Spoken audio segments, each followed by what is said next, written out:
하나님의 말씀은 사무엘하 1장 21절에서 27절 말씀입니다. 길보아 산들아 너희 위에 이슬과 비가 내리지 아니하며 재물 낼 밭도 없을지어다. 거기서 두 용사의 방패가 버린 바 됨이니라. 곧 사울의 방패가 기름 부음을 받지 아니함 같이 됨이로다. 죽은 자의 피에서 용사의 기름에서 요나단의 활이 뒤로 물러가지 아니하였으며 사울의 칼이 헛되이 돌아오지 아니하였도다. 사울과 요나단이 생전에 사랑스럽고 아름다운 자이러니 죽을 때에도 서로 떠나지 아니하였도다. 그들은 독수리보다 빠르고 사자보다 강하였도다. 이스라엘 딸들아 사울을 슬퍼하여 울지어다. 그가 붉은 옷으로 너희에게 화려하게 입혔고 금놀이개를 너희 옷에 채웠도다. 오라 두 용사가 전쟁 중에 엎드러졌도다. 요나단이 내 산 위에서 죽임을 당하였도다. 내 형 요나단이여 내가 그대를 애통함은 그대는 내게 심히 아름다움이라. 그대가 내를 사랑함이 기이하여 여인의 사랑보다 더하였도다. 오라 두 용사가 엎드러졌으며 싸우는 무기가 망하였도다 하였더라. 아멘. 사울과 그의 아들 요나단의 죽음을 접하고 다윗이 노래한 애가입니다. 사울은 다윗에게 장인이었지만 늘 그의 목숨을 노렸던 정적이었죠. 평생 자기를 죽이려고 쫓았던 장수였습니다. 장인 이전에 혹독하게 자기 목숨을 노렸던 원수였었습니다. 반면에 요나단은 누구입니까? 요나단은 사울의 아들이지만 다윗과의 관계에서는 이보다 더 깊은 우정은 없을 만큼 진실된 우정을 나누었던 친구요 동력자였습니다. 그런데 오늘 이 두 사람이 다윗의 애가 속에서 하나가 됩니다.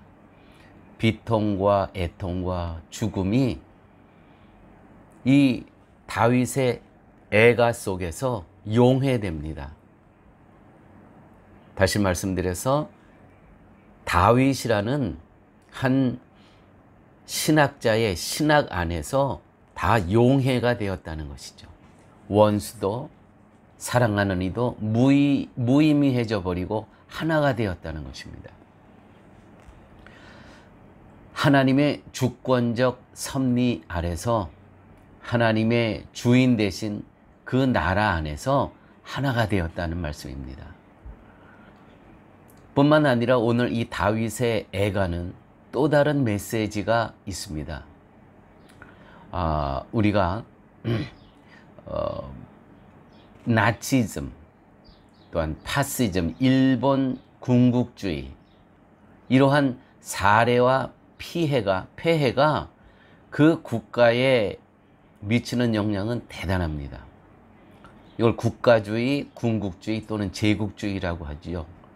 군대를 위해 국민이 존재하는 국가 체제입니다. 슬픔과 기쁨을 국가가 다 통제하는 그러한 국가 체제. 군국주의나 국가주의에 빠지면 사회가 광기를 부리게 되죠. 그 역사의 사례와 폐해가 바로 나치즘, 파시즘, 일본 군국주의입니다. 사람이 수단이 되는 국가체제죠.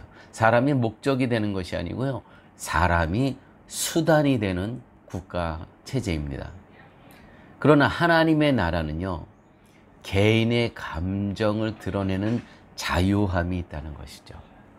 바로 이렇게 지금 그렇게 자기를 핍박했던 사울 또한 그 사울의 아들 요나단과의 아름다운 우정이 오늘 이 다윗의 애가 속에서는 그대로 다 자유함 속에서 다 표출된다는 것입니다.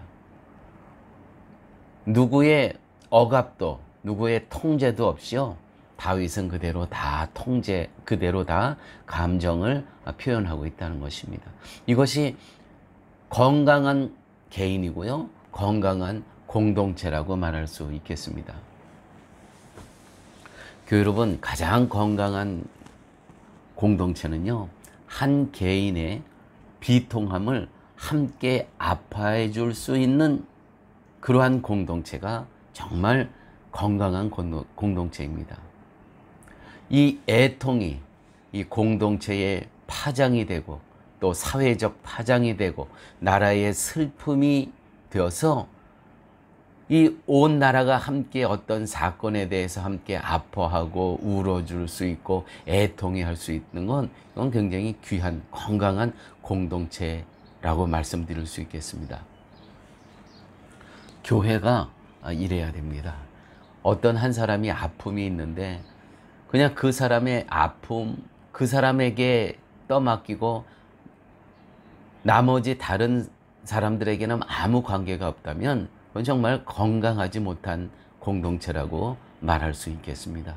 교회는 아파할 때 함께 아파해야 되고 기쁠 때 함께 기뻐해야 됩니다. 그것이 건강한 교회 공동체라는 것이죠.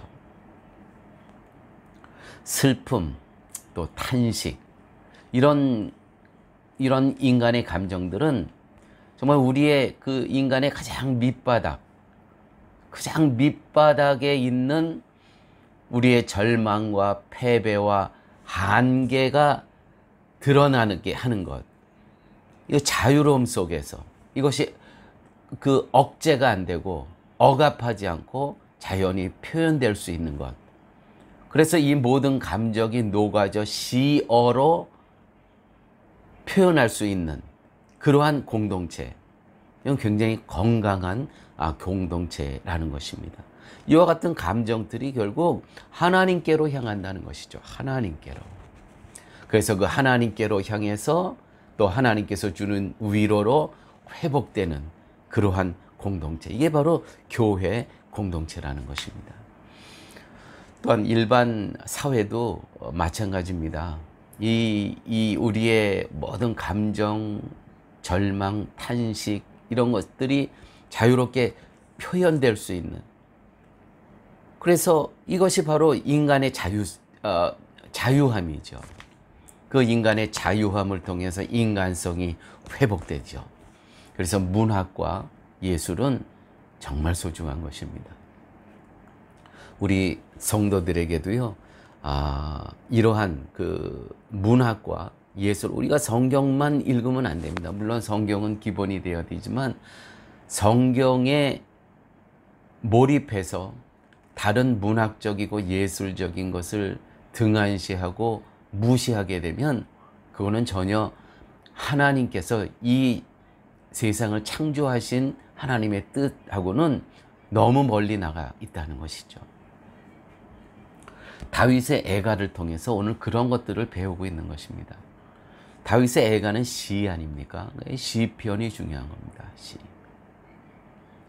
다윗의 애가를 통해서 우리가 배워야 할 것은 그것은 하나님 나라의 주대심, 하나님께서 다스림 안에 우리가 있다는 것입니다.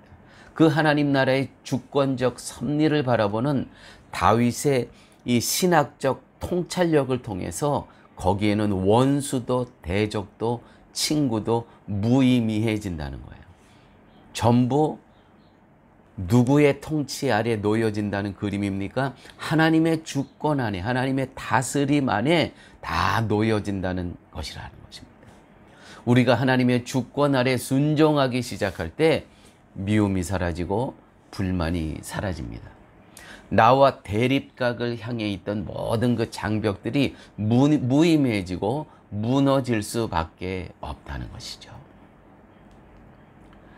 애가를 통해 드러났던 이 다윗의 위대함은 이 애가를 통해서 우리가 배울 수 있는 것은 우리 모두는 내가 사람을 선택하는 것이 아니고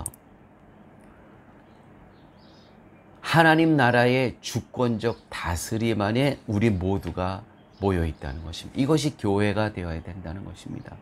그러나 너무나 많은 경우 교회 성도들과 이야기를 해보면 자기가 누구를 선발합니다. 선택합니다.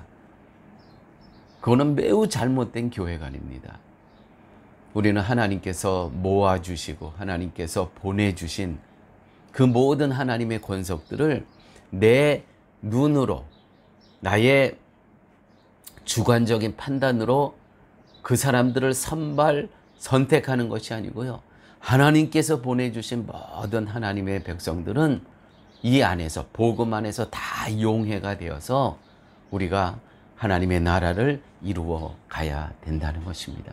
오늘 애가서를 통해서 오늘 다윗의 사울과 요나단의 죽음을 애도하는 그 애가를 통해서 오늘 이와 같은 귀한 메시지를 우리는 배울 수가 있었습니다. 아버지 하나님 감사합니다. 오늘의 말씀 속에서 우리가 하나님의 주권 안에 다스림 안에 있다는 귀한 말씀을 깨달았습니다. 아버지 하나님, 우리가 이 땅에 특별히 교회 공동체 안에 살아가면서 우리가 사람을 선발하고 선택하는 것이 아니고 하나님의 주권 안에 다스림 속에 다 복음 안에서 녹아져서 서로 용서하고 화해하고 사랑하며 살아갈 수 있는 거룩한 공동체 되게 하여 주옵소서. 예수님 이름으로 기도드렸습니다. 아멘.